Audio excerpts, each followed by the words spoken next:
Now. On 105.9 FM and streaming worldwide on the WMAL app. O'Connor and Company. It's 7:07 on O'Connor and Company. Thanks for tuning in here on a busy Monday morning. We love how busy we are, though. I mean, imagine if we weren't busy. We'd be like, oh, wow, what's going on? How was your weekend, right? Hey, that's cool. All right, well, let's check traffic. No, we got stuff going on.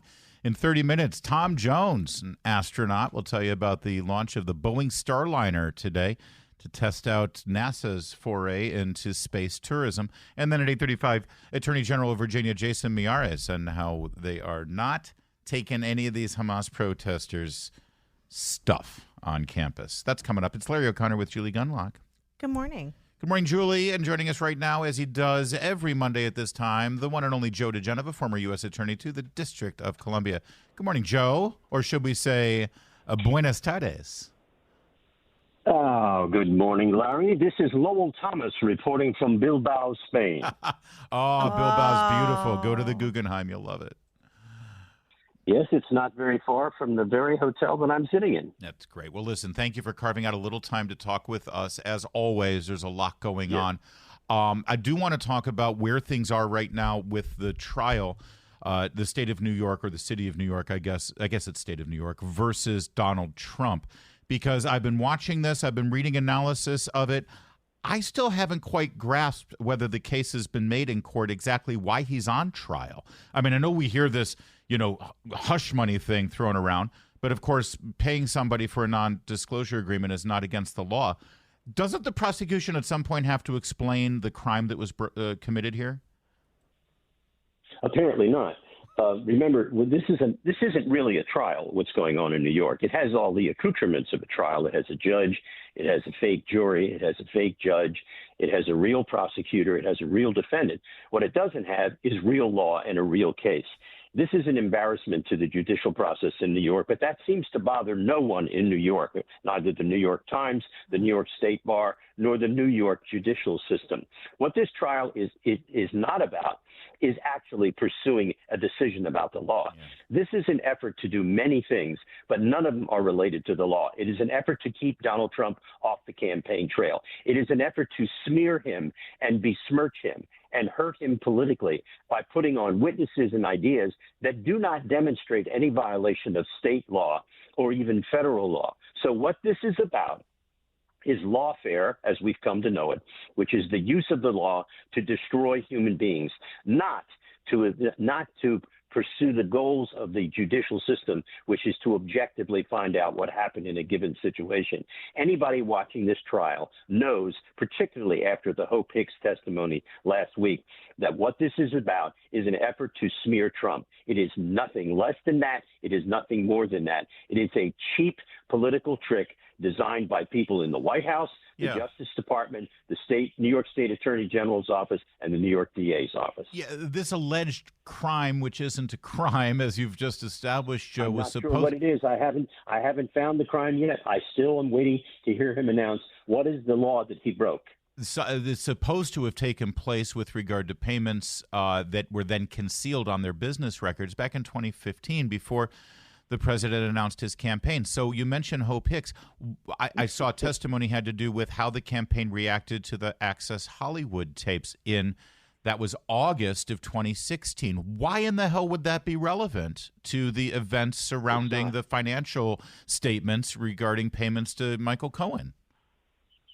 It's not. It's not at all. And in fact, that is, again, if this were a real judge rather than Juan Merchan, this case would have been dismissed, because there is no crime charged, and the evidence that is being introduced is irrelevant and immaterial and should have been struck from the case. And I assume the Trump's lawyers are going to do that at the end of the case. They're going to move for judgment of acquittal, and the judge, Merchan, will deny that, and he'll send the case to the jury. So that's where we are. Everything that you are saying to yourself, what am I missing? The answer is you're missing everything, because there's no there. There is no crime. There's no evidence of a crime. Last I checked, it used to be a liberal principle, a liberal value, to be wary of prosecutors distorting the law and using the law in the courtrooms as a weapon against people. That it actually truly, I mean, liberal, I guess, with a small L instead of a capital L, used to warn against this sort of thing. It was us, dyed-in-the-wool right-wing fascists who was like, wanted to make sure that there was law and order, and if you could use the law to get the bad guys behind bars, go ahead and do it. I feel like things are upside down and twisted and completely out of. I don't understand where to stand on this anymore. I mean, where are the liberals actually decrying this sort of thing? I don't think they'd like the law to be used against them. Well, but you see, Larry, what you're feeling is the cognitive dissonance that comes when fraud is being committed on you by the progressive left, by the old liberals who now don't believe in the things that you just discussed. Yeah. What you are watching is on this date in history in 1937, the Hindenburg burned at Lakehurst, New Jersey. What you are watching across the river is another Hindenburg. Yeah. We did see some action from the judge last week. He did something, Joe, actually. He fined Donald Trump $9,000. Apparently, this is because, President Trump, to get around the gag order, instead of giving public statements and tweeting, I thought it was rather brilliant. He stood in front of cameras and read what other people had said about the trial. But apparently he misquoted one of the people he was reading from, and that amounted to a $9,000 fine. Yeah. Well, you see, first of all, the gag order is unconstitutional and should not have been imposed. But Judge Merchan doesn't care about that. What he's Merchan is looking for opportunities to punish Trump. What's fascinating to me is that the DA hasn't asked to jail Trump because he doesn't want to do that. The DA, doesn't want to do that. He realizes as they watch this monstrosity evolve, this Frankenstein's monster of a trial, that they may have gone too far. They're looking at the polls, just like Bernie Sanders is. Remember how frightened Bernie was last week when he said this could be Biden's 1968 all over again? And John Clyburn, of all people, chimes in and says, I think Bernie may be right. Well, guess what? They're beginning to understand that this has sunk into the American people, that what they're watching in New York is a fraud. It is a fraud on the judicial process. And so everything that you are sensing and feeling is that they're worried that they may have gone too far. Even this moron judge, Merchan, this hack, this political idiot who sits on the bench in New York, doesn't want to lock up Trump because he knows if he does, that will guarantee that Trump gets elected. It's going to be fascinating to watch it develop as Donald Trump will be due in courtroom today at 9:30. Maybe he'll deliver more pizzas to some of the people to the fire department, remember, that he did last week. Or I wonder if he's allowed to give pizza to the court staff. Maybe that's bribery. Can't do that. All right, Joe, enjoy Spain and enjoy. What are you eating tonight? Are you doing a tapas? Well, we were lucky. We dined at the hotel last night, and it was one of the finest kitchens I've ever been in my life. It was unbelievable. They had the finest jamon iberica, which is Spanish prosciutto. Yeah. Is that where they come and they carve it? They carved it right from the leg at your table? Paper thin. Oh. It was just magnificent. So far, so good on the first 24 hours in Spain. Enjoy the paella. Have fun. Adios, muchachos. It's 7:15. WMAL traffic and weather every 10 minutes. First on the 5. This is how dedicated. Cal Thomas is all over the country, all over the world. He calls in for his hit.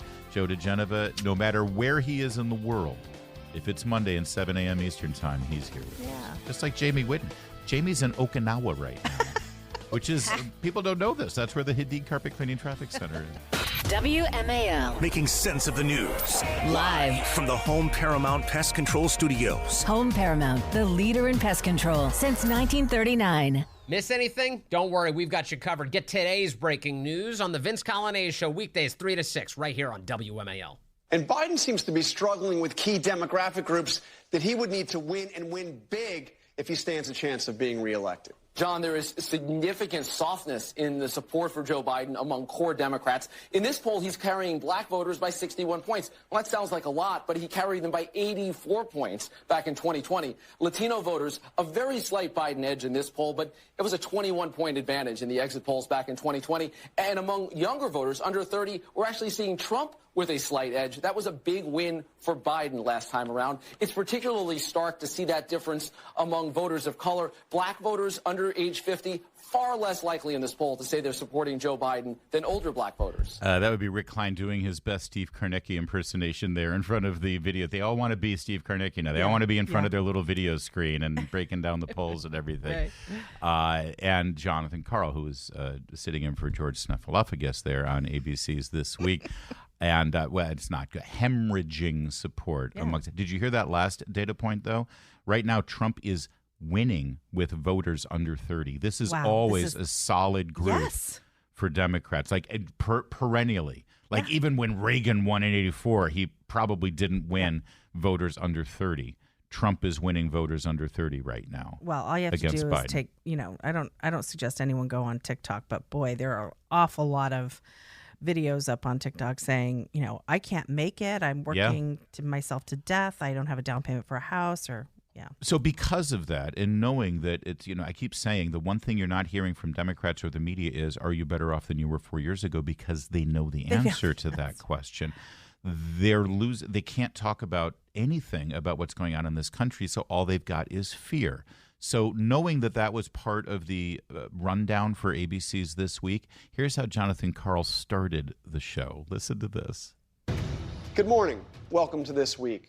For as long as I've covered politics, politicians have said this will be the most important election of our lifetimes. They said that no matter how high or low the stakes actually were.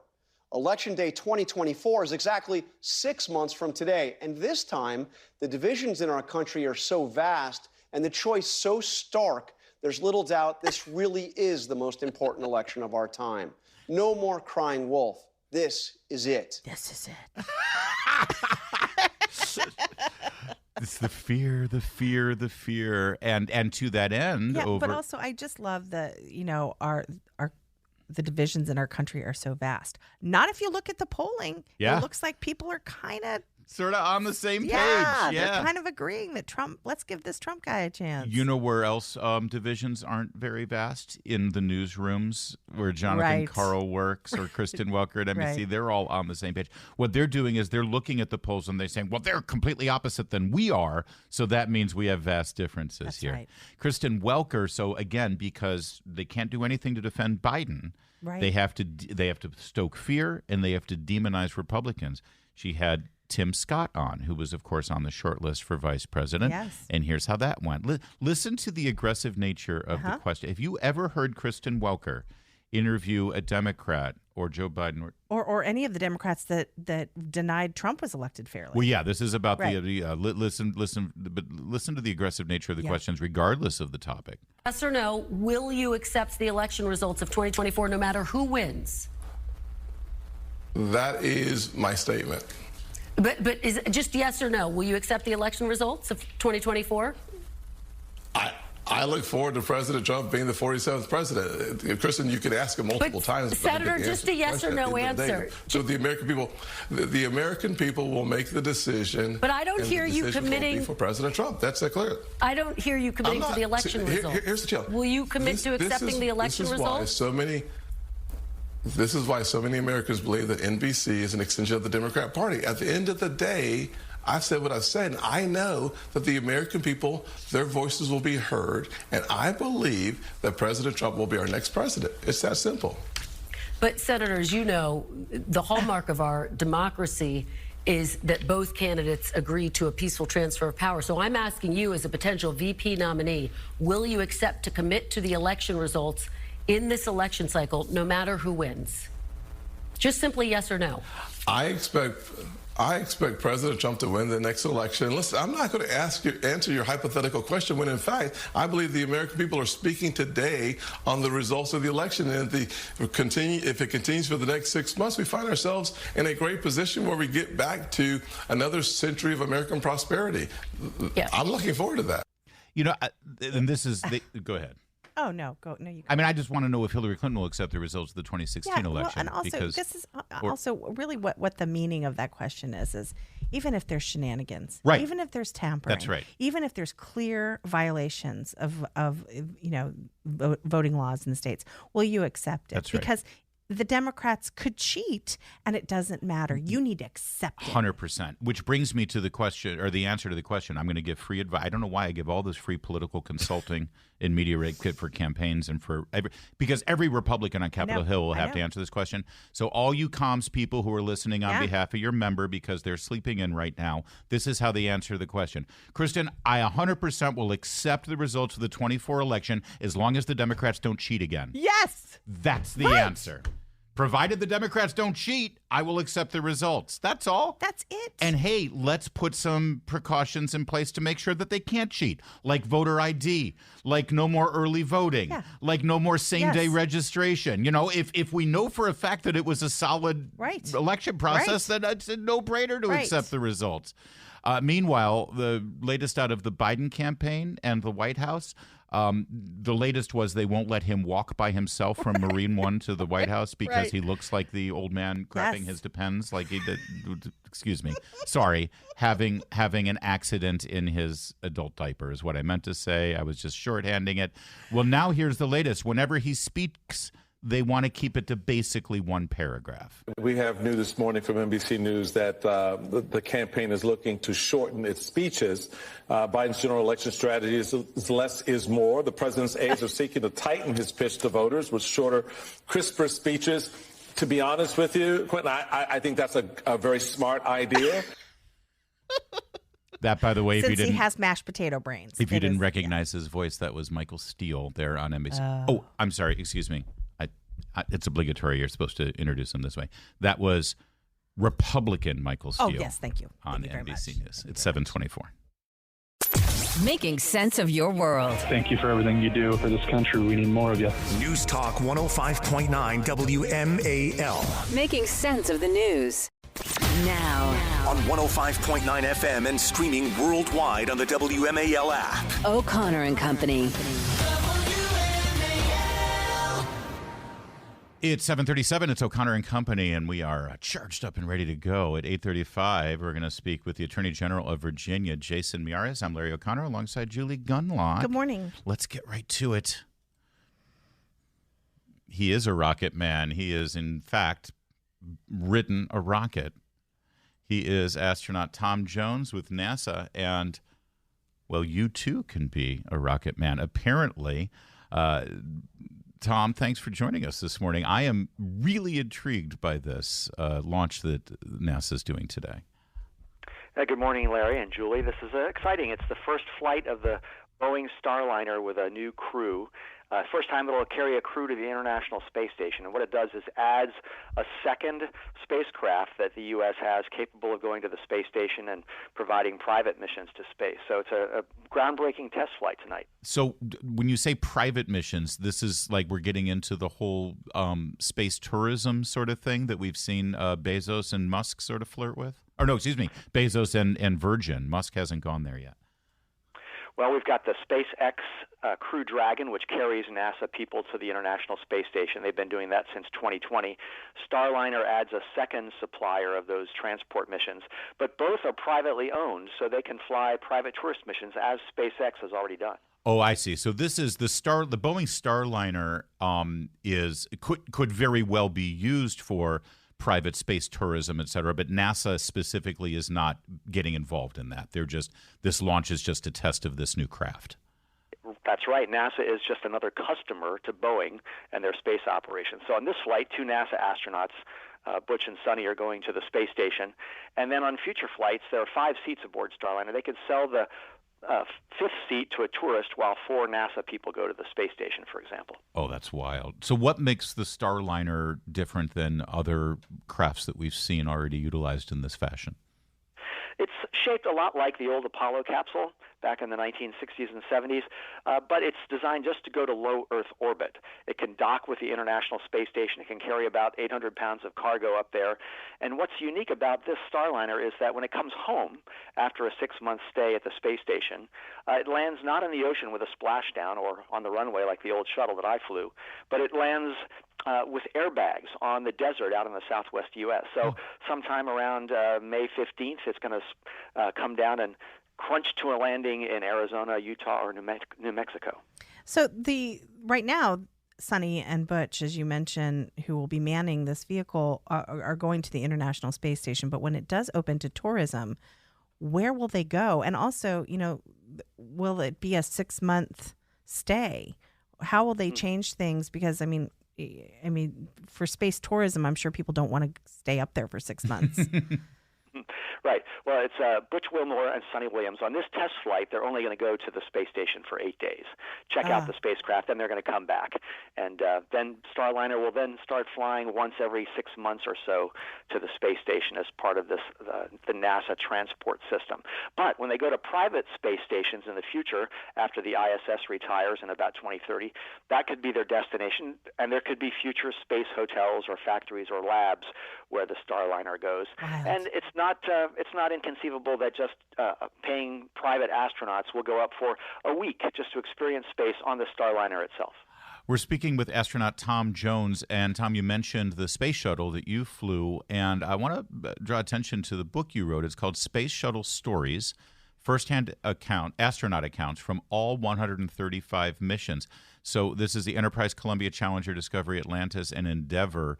I didn't realize 355 astronauts orbited in the space shuttle. That's a remarkable number, because we just sort of take it for granted that the space shuttle was there, it did its thing, but every single launch was its own little victory, wasn't it?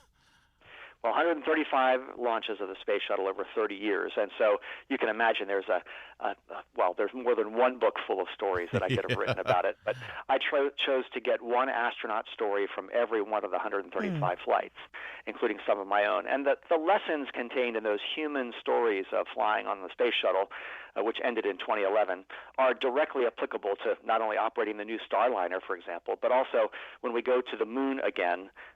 We want to avoid the failures we had in the past, use those lessons learned to make the process safer and more reliable and successful. What's your favorite personal story? Like what's your favorite sort of when people find out you're an astronaut and you were up in the space shuttle, it's like what gets you the free drinks when you say, let me tell you a story about what happened?